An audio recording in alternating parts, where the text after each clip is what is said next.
जाएंगे और लोग जो है मूड बनाई हुई है कि मौजूदा जो एनडीए की सरकार है उसको जो है सबक सिखाने का काम है। और जितना लोगों को परेशानी हुई है बिजली बिल से लेकर के जो आपका प्रीपेड जो मीटर है उससे परेशानी हुई है, जमीन सर्वे को लेकर के उससे परेशानी हुई है, तो लोग जो है परेशान है। और आप देख रहे हैं कि दिन प्रतिदिन जो है अपराध बढ़ा है। आज भी हमने जो है 110 केवल हत्याओं का सूची डाला है। किस प्रकार से जो है अपराधियों का दिवाली बन रहा है और कानून व्यवस्था विधि व्यवस्था का दिवाला बन रहा है। पूरी तरीके से ये लोग जो है सरकार के लोग हार चुके हैं, थक चुके हैं। अपराधी जो है बेलगाम हो चुके हैं, कोई कंट्रोल में नहीं है और लगातार घटनाएं जो है बढ़ती ही जा रही है। और हम सब लोग जो है जनता के बीच जाकर के महागठबंधन के पक्ष में हम लोग वोट मांगेंगे और पूरा भरोसा है कि चारों जगह जहां उपचुनाव हो रहा है चारों जगह जो है हम लोग जीत सुनिश्चित करें। वोट चल रहा है, काफी एक बवाल हो रखा है। एक चल रहा है कि बटोगे तो कटोगे, इन सब नारों से आपको लगता है कि समाज के आने वाले को बिखेरने की कोशिश की जा रही है? ये तो सुनने में नफरत भरा लगता है।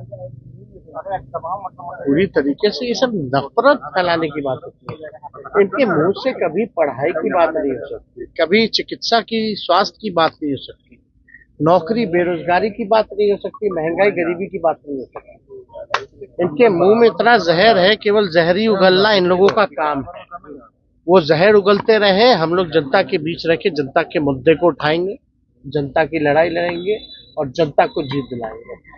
ये सब केवल अब लोग ड्रामा नौटंकी इन लोगों का समझ चुके हैं कि पूरी तरीके से बांटने का काम कौन कर रहा है, तोड़ने का काम कौन कर रहा है, नफरत और जहर फैलाने का काम कौन लोग करते हैं, कौन लोग हैं जो सत्ता में बैठ करके केवल जो है विकास का काम नहीं विनाश का काम कर रहे हैं।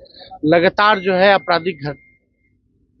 अपराधीकरण जो है बढ़ गया, पुल पुलिया गिरता जाता है, भ्रष्टाचार का खेल होता है।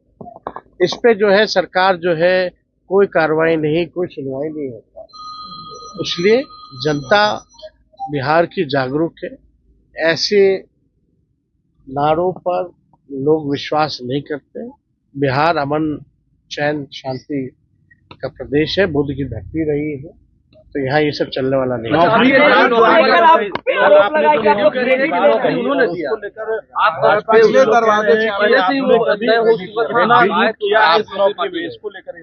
आप सब लोग तो नए नए आप लोग पोर्टल पे आए थे जब 20 में नया नया माइक पकड़े थे यार। तुम लोग अपने करियर के शुरुआती दौर में आप लोग जानते होंगे कौन कहता था कहां से लाएगा पैसा।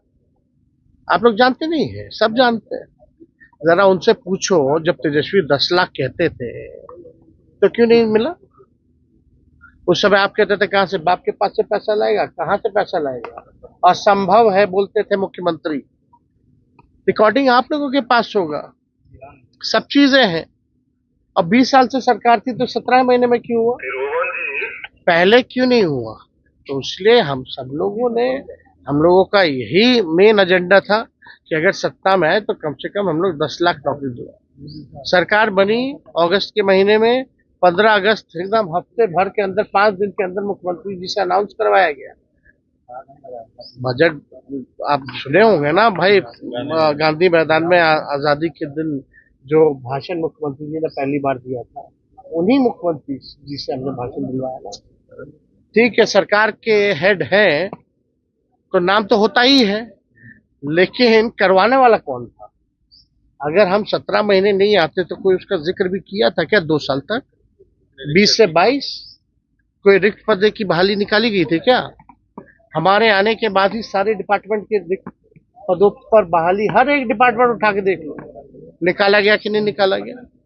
ये मोनियुल हक का जो हम शुरुआत किए थे, पूरा सब कुछ बनवाए हम लोग, बहुत सारा चीज है, काम हुआ कि नहीं हुआ?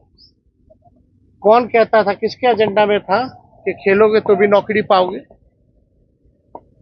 मेडल लाओ नौकरी पाओ जैसी योजनाओं के तहत 71-72 खिलाड़ी को हम लोगों ने नौकरी दी। तो ये सब कौन कर रहा था भाई?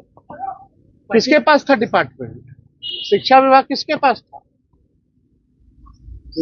हम तो मुख्यमंत्री जी से आग्रह करते हैं हाथ जोड़ करके, मेरा उस समय हेल्थ डिपार्टमेंट वाला पब्लिक हेल्थ कैडर का फाइल जो है वो कम से कम 1.5 लाख लोगों को नौकरी मिलेगी उसमें। कैबिनेट में आपने रुकवा दिया, बोला कि बाद में करेंगे, बाद में करेंगे, कैबिनेट में नहीं आने दिया। अब तो तेजस्वी नहीं है, कम से कम उन जायज काम तो कीजिए। वो 1.5 लाख पब्लिक हेल्थ कैडर का फाइल तो कैबिनेट से पास कराइए, उसमें 1.5 लाख लोगों को नौकरियां मिलेंगी और मिलेगा। अगर अभी भी नहीं समझ में आ रहा है कि कहां कहां से नौकरी दिया जाएगा तो तेजस्वी बैठा है, बुला के बात कर लें।